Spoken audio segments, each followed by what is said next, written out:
জয় হিন্দ, জয় ভারত বন্ধুরা। তো আমাদের প্রতিবেশী দেশ বাংলাদেশে কি একটা খাদ্য মহামারী দেখা দিয়েছে। একবেলা খাবো একবেলা না খেয়ে থাকবো, এই জন্য সরকারি ভাবে আনছি আমরা। বলেন, আগুন ছোঁয়া দাম, চালের দাম বেড়ে গেছে, জিনিসপত্রের দাম বেড়ে গেছে। What is this? জিনিসপত্রের দাম এত বেড়ে গেছে যে এক পিস সিঙ্গেল ডিমের দাম 15 টাকা ছাড়িয়ে।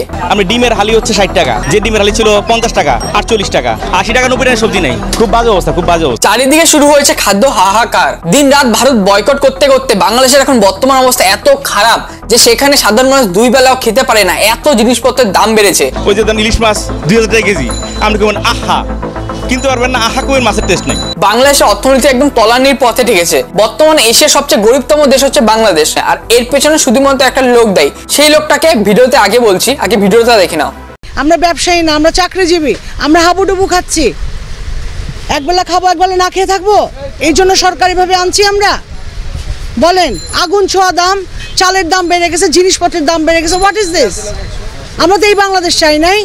আমরা 2 বেলা 3 বেলা খেয়ে পরে বাঁচবো, এর জন্য এরকম বাংলাদেশ চেয়েছি। আমরা এরকম বাংলাদেশ চাই। সেজন্য দয়া করে অন্ততপক্ষে খাদ্যে যে প্রোডাক্ট, নিত্য নৈমিত্তিক জীবনযাপনের জন্য যেই সব প্রোডাক্ট, এগুলো কমানোর ব্যবস্থা করেন। মানে আপনার খরচ কিরকম বাড়ছে? প্রচুর, একদম ডাবল বেড়ে গেছে। কয় সদস্যের পরিবার আপনাদের?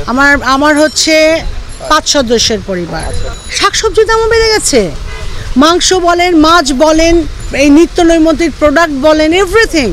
পেঁয়াজ, আলু, বাংলাদেশের মানুষ নো কোনো প্রোডাক্ট কম দেখে নাই। এর জন্য আমরা এরকম ভাবে ফাইট করছি। 5 তারিখে সারা দিন আমার ছেলে পেলে সহকারে আমরা সহকারে রাস্তায়, যখন যেভাবে পাইছি আমরা ওখানে গেছি, আমরা আন্দোলনে অংশগ্রহণ করেছি। কিন্তু এইটার জন্য না, তো সুন্দর একটা বাংলাদেশের জন্য। এটা হবে কেন? আমরা এইভাবে তো চাই না। সিন্ডিকেট এখনো আছে, তাহলে এখনো সিন্ডিকেট আছে তো ওয়াই? কেন সিন্ডিকেট এখনো থাকলে আমরা কোথায় যাব? আমাদের তো ইনকাম বাড়েনি, ব্যবসা বাণিজ্য, ব্যাংক সব কিছু ধস। কোথাও ভালো আছে? কেউ শান্তিতে আছে? কারোর কাছে টাকা আছে? হ্যাঁ আছে, এমন জায়গায় টাকা আছে যেখানে আমাদের হাত দেওয়ার কোনো আমাদের ব্যবস্থা নাই। তাহলে কি আমরা না খেয়ে মরে যাব? সাধারণ জনসাধারণ আমরা দিন আনি দিন খাই, তাই তো? চাকরি করি, মাসে বেতন পাই, সেটা দিয়ে আমরা আমাদের জীবন চালাই। সেই বেতনটাও তো বাড়েনি, বাড়ছে। তাহলে কিভাবে করে চলবো আমরা? কিভাবে চলবো? খরচ আপনি আপনার একটা ছেলে, আপনার একটা মেয়ে, ওর টিচারের টিউশন ফিস কমাতে পারবেন? ওর খাওয়ার যা রেগুলার সেটা কমাতে পারবেন? স্কুলের বেতন কমাতে পারবেন? রিক্সা ভাড়া আপনি কম দিতে পারবেন? আপনার মায়া লাগবে না? ওরও তো জীবন। তা কীভাবে, কোন দিক দিয়ে কমাবেন আপনি? কমানোর তো হয়ে নাই। তো সরকারের এগুলো দেখা উচিত না? আমরা তো ওনাদেরকে দেখছি আমাদের জীবনটা যেন স্মুথলি চলে, এই জন্য। তো সেটা তো চলছে না, আরও বিশৃঙ্খলা হয়ে যাচ্ছে। আপনারা নিউজ করেন, very nice, very good, but আপনারা আসল সিনারিওটা ধরেন। আমরা ভালো নাই। আমরা 3 বেলা খেতে পারলে বাংলাদেশের মানুষ অনেক শুকরিয়া করে সব কিছুতে। আপনি 3 বেলা তাদেরকে খাওয়ার ব্যবস্থা করেন, they are very nice, very fine, but এইটুকু তো দিতে পারেন নাকি? এইটুকুর ব্যবস্থা তো করতে পারেন, এইটুকু ব্যবস্থা করেন। যার বেতন 20,000 আর যার বেতন 80,000, উভয় কি সমান? আমি যদি মনে করেন আপনাকে প্রশ্ন করি, তাহলে আপনি উত্তরে কী বলবেন? তো যখন জিনিসের দাম বাড়ে, এটা কি 20,000 গায়ে যায় পড়ে, যার বেতন 20,000 তার গায়ে যায় পড়ে, না যার বেতন 80,000 তার গায়ে যায় পড়ে? তো একই রকম হইলে তাহলে সাধারণ জনগণের কি হবে? এদের দায়িত্বশীল কে? এদের দায়িত্বের ব্যবস্থাটা কে নেবেন? আমি যদি মনে করেন আপনাকে প্রশ্ন করি, এদের দায়িত্ব কারা? এদের অভিভাবক কে? এদের সরকার কে? তাহলে সব মিলে দেশের পরিস্থিতি কি হইল যে এমনি সবে আসলে সত্য ক্ষেত্রে কয়জন স্পষ্টভাবে শাসন করে, ভালো ব্যবস্থা দেয়? মানুষের যে মৌলিক অন্ন, বস্ত্র, শিক্ষা, চিকিৎসা, বাসস্থান, এই 5টা মৌলিক তো চাহিদা সরকার দিবে। সরকার কাজ এটা পরিচালক দিবে, যিনি রাষ্ট্র পরিচালনা করবেন। আজকে উনি কেন ব্যর্থ? কারণটা কি? কোনো ব্যাপারই না, টাকা আনবেন, দিবেন, চলে যাবেন, আর জিনিস নেবেন, খাবো না, দেখবো। আমরা তেমন জিনিসের টেস্ট নাই তো। ওই যে ইলিশ মাছ 2000 টাকা কেজি, আপনি কেমন আহা কিনতে পারবেন না, আহা কোয়ের মাছের টেস্ট নাই। আগে টেস্ট পাইতো মানুষ, 400 টাকা, 500 টাকা, 600 টাকা কেজি ছিল। কাতল মাছ কিনলাম 400 টাকা কেজি, কম দিবই না, 20 টাকা কম রাখবো না।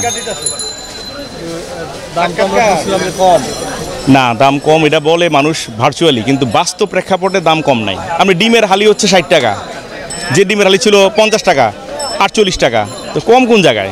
80 টাকা 90 টাকা সবজি নেই। খুব বাজে অবস্থা, খুব বাজে অবস্থা। মানে সাধারণ মানুষের না বিশ্বাস, সোজা কথা।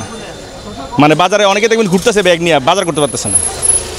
হয়তো সবজি কেনার জন্য বাজার তার 300 টাকা, দেখা যাচ্ছে 2টা তরকারি কিনলে, আমার সামনে একটা মহিলা 2টা বেগুন কিনছে 100 টাকা দিয়ে, 2টা বেগুন 100 টাকা, তো খাবে কি?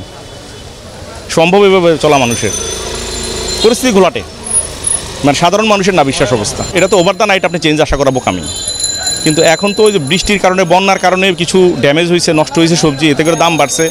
তারপরে বাজার ব্যবস্থাপনা ভালো নাই, মনিটরিং নাই, যে যেমনি দাম চাইতেছে। কোনো বাজারে তো আপনি কোনো প্রোডাক্টের দাম তো কোনো জায়গাতে ফিক্স নাই। আমি শসা 90 টাকা বিক্রি করছি, আগে 70 টাকা বিক্রি করতেছে। একই বাজারে 2 রকম 3 রকম চিত্র। মনিটরিং দরকার আছে। তারপরে আপনার হলো বাজারের একটা কমিটির একটা ব্যবস্থাপনা থাকতে হবে, যে একটা প্রাইসে সবাই প্রোডাক্ট বিক্রি করতে হবে। আপনি দেখেন একটা দোকানে বেগুন বিক্রি করতে চাইতেছে 90 টাকা, আরেকজন চাইছে 70 টাকা। কোনো তো প্রাইসের তো মানে সামঞ্জস্যতা নাই। সব জায়গায় ডিসিপ্লিন, আর দাম তো বেশি, দাম বেশি, ডিসিপ্লিন ঠিক নাই বাজারের। মানে সার্বিকভাবে মানুষ কষ্টে আছে, সাধারণ যারা, আমরা যারা সাধারণ মানুষ। আর অসাধারণ তো অসাধারণই, ওরা ডলারে কামাই করে টাকা খরচ করে, অসুবিধা নেই। তো ভিডিওটা থেকে কি বুঝলে তোমরা? বাংলাদেশ আজকাল ইন্ডিয়ার উপর অ্যাটাক করার ধমকি দিচ্ছে, কিন্তু বাস্তবটা দেখেছো? সেখানে অর্থনৈতিক কি ব্যবস্থা, সাধারণ লোক খেতে পায় না দুবেলা। এত জিনিসপত্রের দাম, একটা সিঙ্গেল পিস ডিমের দাম 15 টাকা ছাড়িয়ে গেছে। 4-15 60 টাকা লাগে শুধু 4টা ডিম কিনতে গেলে। ভাবো একবার, যেখানে ইন্ডিয়াতে তুমি 24 টাকায় 4টা ডিম পেয়ে যাবে, একটা ডিম প্রায় 6 টাকা করে, তাহলে ব্যবধানটা ভাবো কতটা। ওই দেশের অর্থনীতি এত তলানিতে চলে গেছে যে সব দেশের কাছে এখন তার লোন চাইতে হচ্ছে। IMF এর বেল আউট প্যাকেজে চলছে। সেই দেশ আমাদের ধমকি দেয় যে আমাদের 7 সিস্টার কেড়ে নেবে। সেই দেশ আমাদের ধমকি দেয় যে আমাদের মালপত্র বয়কট করলে আমরা ভারতীয়রা বাটিয়াতে রাস্তায় বসে পড়বো। তারা আমাদের বলে, তারা যদি চিকিৎসা করতে না আসে, আমাদের ডাক্তারদের বলে অবস্থা খারাপ হয়ে যাবে। ডাক্তারদের বলে বাড়িতে ভাত খাওয়ার চালটা অবধি থাকবে না। তারা যদি তাদের ঈদের শপিং করতে কলকাতায় না আসে, তাহলে আমাদের বলে কলকাতার বড় বাজার একদম হাহাকার হয়ে যাবে। এর জন্য ইন্ডিয়ার প্রতি এত হেড দেখাতে দেখাতে আজ নিজের অর্থনীতিটাই এত তলানিতে। পুরো এশিয়ার মধ্যে আজ বাংলাদেশ সবচেয়ে গরিবতম দেশ। আজ ওরা IMF এর বেল আউট প্যাকেজে চলছে।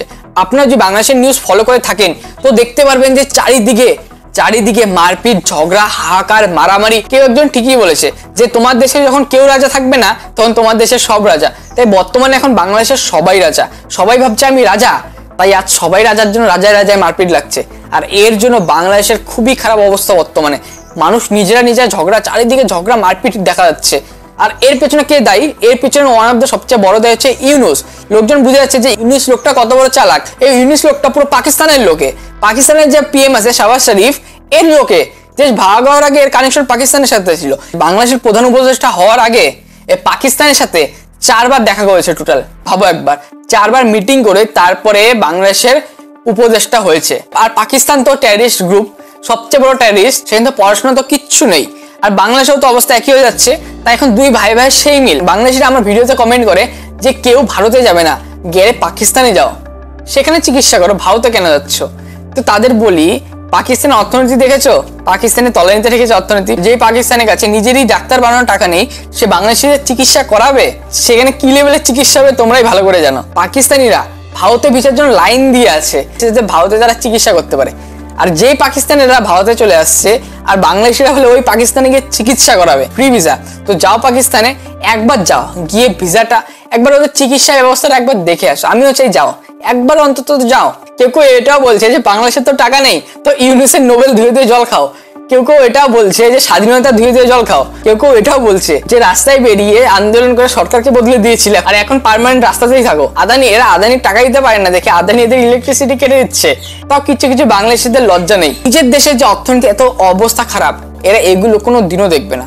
এরা কি দেখবে জানো? যে ভারত কি করলো আমাদের সাথে, ভারত আমাদের ইলিশ নিল কিনা, ভারত আমাদের ইলিশ কেন চাইছে, ভারত বয়কট করবো, এটা করো ওটা করো, পাকিস্তান যাবো, চীন যাবো, আমেরিকা যাবো, এদের কাছে টাকা নিবো গিয়ে।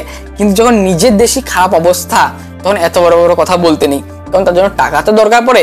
তোমাদের 7 সিস্টার দখল করা সবসময় ভাষণ দিতে থাকো, টাকা কোথায় পাবে 7 সিস্টার দখল করে বলো তো? তো বন্ধুরা তোমাদের কি মনে হয়, বাংলাদেশ যেহেতু খারাপ সময়ের মধ্য দিয়ে যাচ্ছে, তো কিছু মাস পরে এর অবস্থা কি আরো খারাপ হতে চলেছে, না বাংলাদেশের অর্থনীতি ভালো হয়ে যাবে, একটা বড়লোক কান্ট্রি বাংলাদেশ হয়ে যাবে? কি মনে হয় তোমাদের? ইউনিস কি বাংলাদেশকে বাঁচাতে পারবে, না বাংলাদেশের অবস্থা যা ছিল আরো তলানিতে ঠেকিয়ে দিবে? কি মনে হয় বন্ধুরা তোমাদের, নিচে কমেন্ট বক্সে জানাও। তো এই দুটো ভিডিও আমি বাংলাদেশকে নিয়ে বানিয়েছি, তোমরা দেখতে পারো। তো তোমরা বাই বাই, টেক কেয়ার, দেখা হচ্ছে পরে ভিডিওতে।